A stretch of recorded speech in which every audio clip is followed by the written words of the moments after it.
श्री स्वामी समर्थ. मी मंदाकिनी पाटील. माझ्या होममेड रेसिपीमध्ये तुमचं खूप खूप स्वागत. बघा, आज मी ही झुणक्याची रेसिपी केलेली आहे. चिवईच्या भाजीचा हा झुणका केलेला आहे. ही रेसिपी ही कशी करायची काय मी तुम्हाला दाखवते. हे बघा, ताटामध्ये मी तयार केलेला आहे आधी. हे बघा, हा ताटामध्ये चिवईच्या भाजीचा झुणका ठेवला. इथे मीठ ठेवलं. हे बघा, मिठाच्या शेजारी हे लोणचं, ताट कसं वाढायचं ते. तर लोणच्याच्या शेजारी हे बघा हा कांदा, ह्या टमाट्याच्या 2 फोडी, ही कढी आणि ही दादरची भाकरी आणि हे पापड. हे बघा कसं झुणका भाकर, खानदेशी झुणका भाकर कसं जेवण हे पंचपक्वांना सुद्धा लागेल असं छान जेवण होतं हे. मस्त एकदम. आणि झुणका पण एकदम टेस्टी झालेला आहे. कढी तर एकदमच छानच आहे. बघा, हा झुणका कसा केला काय केला मी तुम्हाला दाखवते. चला तर मग वेळ न दवडता ही रेसिपी कशी करायची काय करायची मी तुम्हाला दाखवते. आणि माझ्या या होममेड चॅनलला सबस्क्राईब करा, बेल आयकनचं बटन दाबा. आणि तुम्हाला ह्या नवीन नवीन रेसिपी बघायची असल्या तर माझे पुढचे नवीन नवीन व्हिडिओ बघा. धन्यवाद. हे बघा, त्यासाठी मी ही चिवडची भाजी असते ना, ही बाजारामध्ये मिळते. ही 12 महिने मिळते ही भाजी. पण पावसाळ्यात ही भाजी खायची नाही. ही भाजी चांगली बाजारातून आणायची आणि हिच्या अशा ह्या दांड्या असतात ना, मोठ्या मोठ्या दांड्या, ह्या काढून घ्यायच्या. याला काही बारीक सारीक मुळा पण असतात, त्या पण काढून घ्यायच्या. ही चांगली अशी निवडायची, स्वच्छ निवडायची आणि ही जवळजवळ 5-6 पाण्यानं स्वच्छ धुवून घ्यायची आणि गांडीमध्ये निथळत ठेवायची.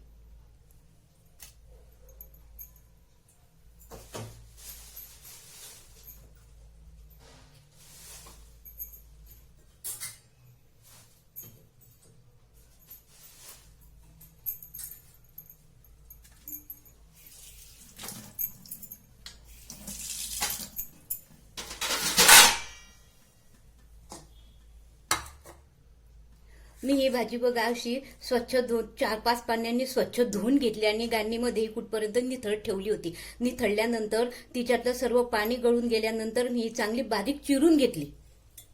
हे बघा, त्यासाठी मी मध्यम 2 आकाराचे कांदे असे लांबे लांबे कापून घेतलेले आहे. आणि या 4-5 लसणाच्या फोडी घेतलेल्या, या बारीक फोडणीसाठी या बारीक कापून घेतलेल्या आहे. आणि ह्या मिरच्या घेतलेल्या आहे, ह्या अशा लांब लांब आकारामध्ये ह्या कापून घेतल्या आहे. अशी आधी कच्ची तयारी करून घेतलेली आहे. हे बघा, मी आता गॅस सुरू केलेला आहे आणि गॅसवर ही कढई ठेवलेली आहे. आपण गॅस सुरू करू आणि कढईमध्ये 2 पळ्या तेल टाकू. हे बघा, आपलं तेल तापताय ना, तोपर्यंत हे बघा मी हे जवळजवळ आपला चमचा असतो ना, 235 वजनानं 235 ग्रॅमचा चमचा या कपाभर मी डाळीचं पीठ घेतलेलं आहे, हरभऱ्याच्या डाळीचं पीठ घेतलेलं आहे. आणि त्यामध्ये या कपाच्या निम्मे मी ज्वारीचं पीठ घेतलेलं आहे. हरभऱ्याच्या डाळीचं पीठ जर नुसतं टाकलं ना तुम्ही तर तो भुगरा जरा थोडा झुणका चिकट होतो. आणि ज्वारीचं पीठ टाकलं ना थोडं तर तो थोडासा मोकळा होतो. म्हणून थोडं आपण ज्वारीचं पीठ पण घालायचं तिच्यामध्ये आणि त्यामध्ये ना थोडे मसाले काढून घ्यायचे. हे बघा, मी याच्यामध्ये थोडी हळद घालते. ही थोडी हळद याच्यामध्येच घालून घ्यायची म्हणजे ती झुणकायला चांगली पसरते. आणि थोडी धने जिऱ्याची पूड पण मी याच्यामध्येच टाकून घेते. हे बघा, पिठातच टाकून घ्यायची. आणि अंदाजे चवीनुसार मीठ पण घालायचं याच्यामध्ये.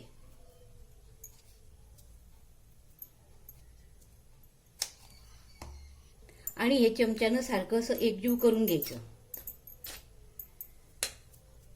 यातच थोडं हे जाड तिखट घातलेलं आहे, चिली फ्लेक्स म्हणतात त्याला, ते घातलंय. याच्यात दिसायला सुंदर दिसतं म्हणून मी मिरच्या थोड्या 2-3च घेतलेल्या आहे. आणि हे असं सर्व मिक्स करून घ्यायचं. हे बघा,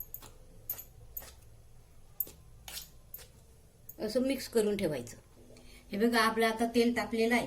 तेलामध्ये आपण आधी लसूण घालायचं. लसूण घातल्यानंतर जिरं मोहरी घालायची. जिरं मोहरी घातल्यानंतर हे मिरच्या घालायच्या. मिरच्या घातल्यानंतर थोडा चिमीट हिंग घालायचा आणि नंतर हा कांदा घालायचा.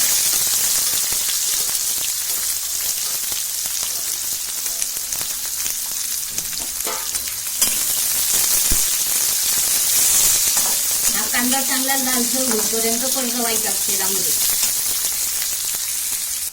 हे बघा, आपला कांदा चांगला परतला गेलेला आहे. याला जास्त लालसर होऊ द्यायचा नाही या झुणक्यासाठी. कांदा परतल्यानंतर काय एक थर असा भाजीचा द्यायचा. हे बघा, एक थर भाजीचा द्यायचा आणि गॅस बारीक करून घ्यायचा. भाजीचा द्यायचा. त्यानंतर त्याच्यावर एक थर पिठाचा द्यायचा. असे थरावर थर द्यायचे, म्हणजे ते पीठ आणि भाजीत बरोबर मिक्स होतं. हा दुसरा थर भाजीचा द्यायचा.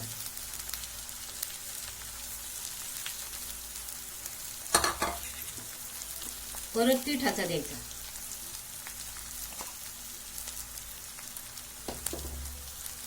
पिठातच सर्व कालवलेलं असलं, हळद, धने जिऱ्याची पूड आणि मीठ कालवले असलं ना, त्यामुळे ते सर्व चारी बाजूला लागतं. नाही तर असं वरतून जर टाकलं ना, तो कुठे लागतो कुठे नाही, कुठे रंग येतो कुठे नाही, हलवायला जमत नाही. म्हणून ते पिठामध्येच काढून घ्यायचं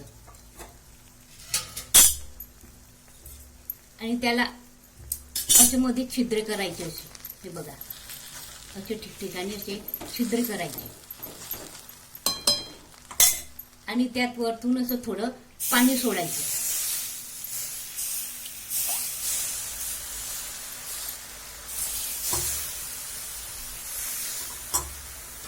पाणी सोडल्यानंतर त्यावर असं झाकण ठेवून द्यायचं. 5 मिनिट झाकण ठेवायचं. नंतर त्यावर अशी छान वाफ आलेली असते. त्या वाफेसाठी आपण त्यावर झाकण ठेवायचं. आणि हा झुणका खायला असा चविष्ट लागतो ना की खूप. कढी भाकरी बरोबर किंवा वरण करतो ना त्याच्याबरोबर खूप छान लागतो हा झुणका. हे बघ, असं चांगलं खालून वर हलवून घ्यायचं, त्याला मिक्स करायचं.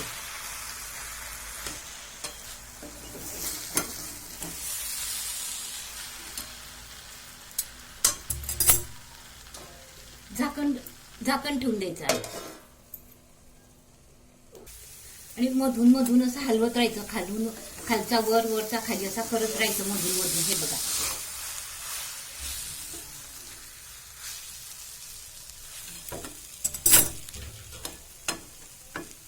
हलवल्यानंतर झाकण ठेवून द्यायचं.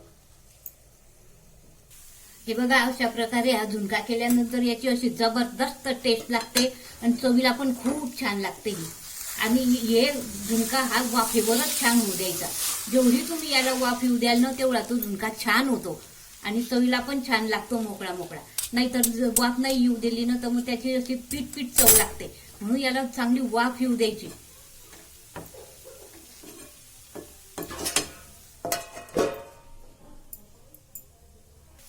तो असा कढईला जर लागला ना खालून, तर खरडून काढायचा. असा छान निघतो तो छान. असं खालून वर, वरून खाली जवळजवळ 5-6 आधार करायचा आणि चांगली वाफ होत द्यायची. हे बघा,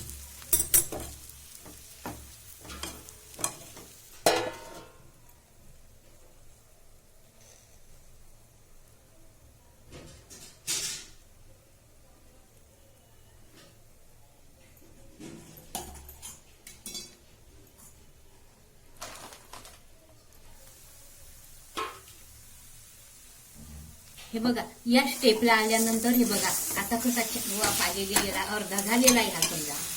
हे बघा,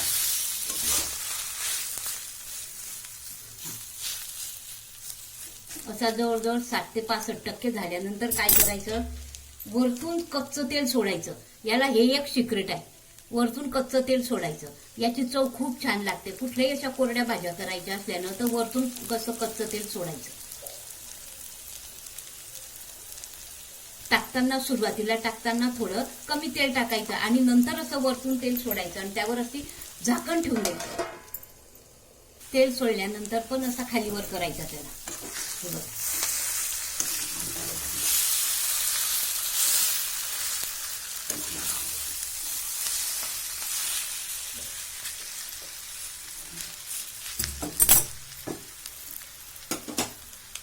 हे बघा, वरतून अशी कोथिंबीर टाकून द्यायची.